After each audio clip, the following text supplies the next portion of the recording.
महादेव कोई नाम नहीं बल्कि एक ऊर्जा है। ये केवल देवता नहीं बल्कि पूरी सृष्टि के प्रवाह का आधार है, जो विनाश भी है और सृजन भी, जो शून्य भी है और अनंत भी। और शिवजी को समझना इतना आसान है क्या? क्यों कहते हैं शिवजी शमशान के वासी हैं?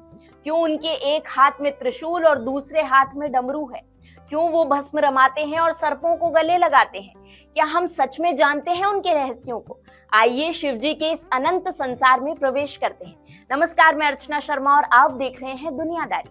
कभी सोचा है कि महादेव के गले में ये नाग क्यों लिपटा रहता है? क्या ये सिर्फ आभूषण है या फिर इसके पीछे छिपा है कोई अनोखा रहस्य? तो आपको लिए चलते हैं एक समय में, जब देवता और दानव समुद्र मंथन कर रहे थे। उसके लिए एक रस्सी की जरूरत थी और तब सामने आए नागों के राजा वासुकी। वो इतने शक्तिशाली थे कि खुद को मंथन की रस्सी बनने के लिए समर्पित कर दिया। देवता और दानव दोनों ने उनके सहारे मंथन किया, लेकिन इस प्रक्रिया में वासुकी के शरीर से विष निकलने लगा। ये विष इतना जहरीला था कि पूरी सृष्टि को नष्ट कर सकता था। देवता घबरा गए, दानव सहम गए, लेकिन तभी प्रकट हुए महादेव। शिवजी ने बिना एक पल गंवाए वो विष पी लिया और उसे अपने कंठ में रोक लिया। तभी से वे नीलकंठ कहलाए। लेकिन इस घटना ने वासुकी को भी बदल दिया। वासुकी, जो पहले ही शिव के अनन्य भक्त थे, इस महादान से इतने अभिभूत हो गए कि उन्होंने शिवजी से अनुरोध किया कि वो सदा उनके साथ रहना चाहते हैं। शिवजी उनकी भक्ति से प्रसन्न हुए और उन्हें अपने गले का गहना बना लिया। अब जानते हैं भोलेनाथ को कैसे मिला डमरू। सृष्टि के आरंभ में जब देवी सरस्वती प्रकट हुई तो उन्होंने अपनी वीणा से सृष्टि को ध्वनि दी, लेकिन इस ध्वनि में कोई भी सुर या संगीत नहीं था। ऐसा लग रहा था जैसे कोई बोलना तो चाहता है मगर शब्दों में जान ही नहीं आ रही। देवता चिंतित हो गए। ब्रह्मा जी ने देखा कि यह ध्वनि बिखरी हुई है, इसे संगीत बनाने के लिए किसी शक्ति की जरूरत है। और तभी शिवजी प्रकट हुए। उन्होंने नृत्य करते हुए 14 बार डमरू बजाया और उस डमरू के सुर ताल संगीत से सृष्टि में ध्वनि का जन्म हुआ। डमरू स्वयं ब्रह्मा का प्रतीक है, जो सृष्टि में ऊर्जा, ताल और कंपन को संतुलित करता है। तभी तो महादेव जहां भी होते हैं उनके हाथ में डमरू हमेशा होता है। अब जानते हैं उन्हें त्रिशूल कैसे मिला। सृष्टि के शुरुआत में जब महादेव प्रकट हुए तब उनके साथ ही जन्मे 3 महान शक्तियां, रज, तम और सत्व। लेकिन ये शक्तियां बिखरी हुई थी, बिना किसी संतुलन के। ब्रह्मांड में एक अनियंत्रित ऊर्जा बह रही थी जिसमें ना कोई दिशा थी, ना कोई नियंत्रण था। तब शिवजी ने तीनों शक्तियों को अपनी माया से एकत्र किया और अपनी दिव्य ऊर्जा से उन्हें एक में पिरो दिया। यही बना शिवजी का त्रिशूल। रजगुण जो सृजन करता है, तम गुण जो विनाश लाता है और सत्व गुण जो संतुलन बनाए रखता है। त्रिशूल मात्र एक शस्त्र नहीं बल्कि संपूर्ण ब्रह्मांड की व्यवस्था का प्रतीक है। अब शिवलिंग सिर्फ एक पत्थर नहीं है बल्कि पूरे ब्रह्मांड का रहस्य समेटे हुए है।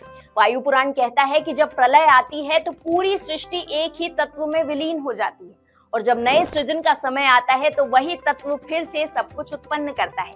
इसे ही लिंग कहा जाता है, सृजन और संहार का आदि स्रोत। ये पूरी दुनिया बिंदु और नाद का स्वरूप है। बिंदु यानी शक्ति, ऊर्जा, वो स्रोत जिससे हर चीज जन्म लेती है। नाद यानी शिव, वो ध्वनि जो पूरे ब्रह्मांड में गूंजती है। यही तो शिवलिंग है। साथ ही शिवजी के 12 ज्योतिर्लिंग सिर्फ मंदिर नहीं बल्कि स्वयं ब्रह्मांड के रहस्यों का प्रतीक है। सोमनाथ, मल्लिकार्जुन, महाकालेश्वर, ओंकारेश्वर, वैद्यनाथ, भीमशंकर, रामेश्वर, नागेश्वर, विश्वनाथ जी, त्र्यंबकेश्वर, केदारनाथ और कृष्णेश्वर। ये सिर्फ नाम नहीं, ये शिवजी के उस दिव्य प्रकाश के स्रोत हैं जो सृष्टि के कण कण में समाया हुआ है। ज्योतिर्लिंग यानी व्यापक ब्रह्मात्म लिंग, जिसका अर्थ है शाश्वत प्रकाश जो न जन्मा है और ना कभी नष्ट होगा। शिव पुराण में कहा गया है कि ब्रह्म, माया, जीव, मन, बुद्धि, चित्त, अहंकार, आकाश, वायु, अग्नि, जल और पृथ्वी, ये ही 12 ज्योतिर्लिंग के स्वरूप। अब सोचिए जरा, ऐसा कौन सा परिवार होगा जहां दुश्मन भी साथ रहते हों और फिर भी प्रेम और शांति बनी रहती हो। भगवान शिव का परिवार एक रहस्य से भरा विरोधाभासों का संगम है। शिव के पुत्र कार्तिकेय का वाहन मयूर है और उनके गले में लिपटा वासुकी नाग। अब मयूर और नाग तो जन्मजात दुश्मन है। गणपति जी की सवारी चूहा, वहीं शिव के गले का सांप जो चूहों को सबसे बड़ा शिकारी है। माँ पार्वती का वाहन शेर और उनके सामने शिवजी का वाहन नंदी बैल। और शेर और बैल की तो दोस्ती होना ही मुश्किल है। शिवजी का ये परिवार हमें ये सिखाता है कि मतभेद और भिन्नताएं हो सकती है, लेकिन जब प्रेम और सम्मान होता है तो दुनिया की कोई ताकत परिवार को तोड़ नहीं सकती। अक्सर लोग कहते हैं कि 3 अंक शुभ नहीं होता, लेकिन शिव जी से जुड़ी हर चीज में 3 अंक क्यों होता है? 3 शूल वाला त्रिशूल, 3 आंखों वाले महादेव, माथे पर 3 रेखाओं वाला त्रिपुंड, पूजा में चढ़ने वाले 3 बेलपत्र, पर 3 का सबसे बड़ा रहस्य छिपा है त्रिपुरदाह की कथा में। 3 दानवों ने 3 उड़ने वाले नगर बना लिए और नाम रखा त्रिपुर। ये 3 दिशाओं में घूमते रहे, कोई इन्हें छू भी नहीं सकता था। इन राक्षसों का आतंक ऐसा था कि देवता भी हार मान चुके थे। इन्हें खत्म करने का बस एक ही तरीका था, जब तीनों नगर एक सीध में आए तब एक ही बाण से उनका विनाश हो। अब बताइए ऐसा करिश्मा कौन कर सकता था? केवल त्रिलोचन महादेव शिव जी। और जब वो क्षण आया तब महादेव ने अपने त्रिनेत्र की ज्वाला से एक ही बाण चलाया और तीनों नगर भस्म हो गए। यही है शिव जी और 3 का गहरा नाता, जो केवल संख्याओं का खेल नहीं बल्कि संपूर्ण ब्रह्मांड का रहस्य है। क्या आपने कभी सोचा है कि महादेव अपने पूरे शरीर पर भस्म क्यों लगाते हैं? एक बार एक संत तपस्या में इतने लीन हो गए कि उन्होंने फल और पत्तियां खाना शुरू कर दिया। धीरे धीरे वे इतने शक्तिशाली हो गए कि जंगल के सारे जीव जंतु उनके नियंत्रण में आ गए। लोग उन्हें प्रणद कहने लगे क्योंकि वे पेड़ों और प्रकृति के रस से जीवित रहते थे। एक दिन जब वो अपनी कुटिया की मरम्मत के लिए लकड़ी काट रहे थे, अचानक उनकी उंगली कट गई, पर खून की बूंदें नहीं गिरी, बल्कि वहां से पौधे का रस निकलने लगा। ये देखकर वो चौंक गए। उन्होंने सोचा कि क्या मैं अब इंसान नहीं रहा? क्या मैं पूरी तरह प्रकृति का हिस्सा बन चुका हूँ? धीरे धीरे उनका शरीर सूखने लगा, उनकी त्वचा झड़ने लगी और अंत में वो भस्म में बदल गए।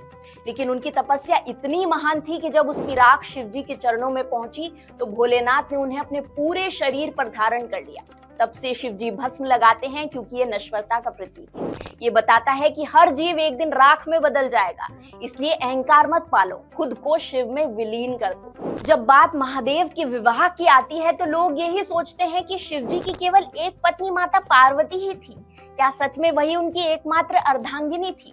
लेकिन दरअसल शिव जी का पहला विवाह सती जी से हुआ था, जो प्रजापति दक्ष की पुत्री थी। लेकिन जब दक्ष के यज्ञ में उनका अपमान हुआ तो सती ने आग में कूदकर अपने प्राण त्याग दिए। इसके बाद उन्होंने पुनर्जन्म लिया और पार्वती जी के रूप में शिव जी को पुनः पति के रूप में प्राप्त किया। पर यही कहानी खत्म नहीं होती। शिव पुराण के अनुसार गंगा, काली और उमा भी शिव जी की पत्नियां मानी जाती है। साथ ही क्या शिव जी के केवल 2 पुत्र गणेश जी और कार्तिकेय जी ही थे? इस रहस्य को जानकर आप चौंक जाएंगे। कार्तिकेय जी शिव जी और पार्वती जी के पुत्र, जिन्हें देवताओं का सेनापति कहा जाता है। गणेश जी माता पार्वती के उपटन से जन्मे, जिन्होंने शिव जी से अपने महान स्वरूप का वरदान पाया। सुकेश जी एक अनाथ बालक, जिन्हें शिव जी ने खुद पाला। जलंधर जी शिव जी के तेज से उत्पन्न हुए असुर, जिन्होंने देवताओं तक को हिला दिया। अयप्पा जी शिव जी और मोहिनी जी, जो विष्णु भगवान का स्त्री रूप है, उनके पुत्र। भूमा जी शिव जी के ललाट से गिरे पसीने की बूंद से जन्मे। अंधक जी और खुजा जी, जिनका ज्यादा उल्लेख नहीं मिलता, लेकिन वे भी शिव जी के पुत्र माने जाते हैं। साथ ही कहा जाता है कि शिक्षा और ज्ञान की शुरुआत शिव जी से ही हुई। अब सवाल उठता है कि महादेव के कितने शिष्य थे? शिव जी के 7 महान शिष्य थे, जिन्हें हम प्रारंभिक सप्त ऋषि कहते हैं। यही वे ऋषि हैं जिन्होंने शिव ज्ञान को धरती पर फैलाया और अलग अलग संस्कृतियों को जन्म दिया। ये सप्तऋषि कौन थे?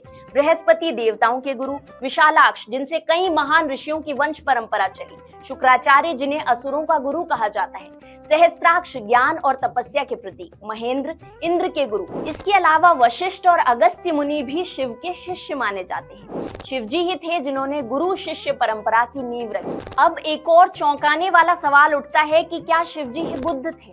बौद्ध साहित्य के अनुसार बुद्ध के रूप में जन्म लेने वाले 27 अवतारों में 3 नाम बेहद प्राचीन हैं: तड़ंकर, षडंकर, मेघंकर। अगर षडंकर शब्द को ध्यान से देखें तो ये शंकर यानी शिव जी जैसा प्रतीत होता है। तो क्या शिव और बुद्ध एक ही चेतना के 2 अलग अलग स्वरूप थे?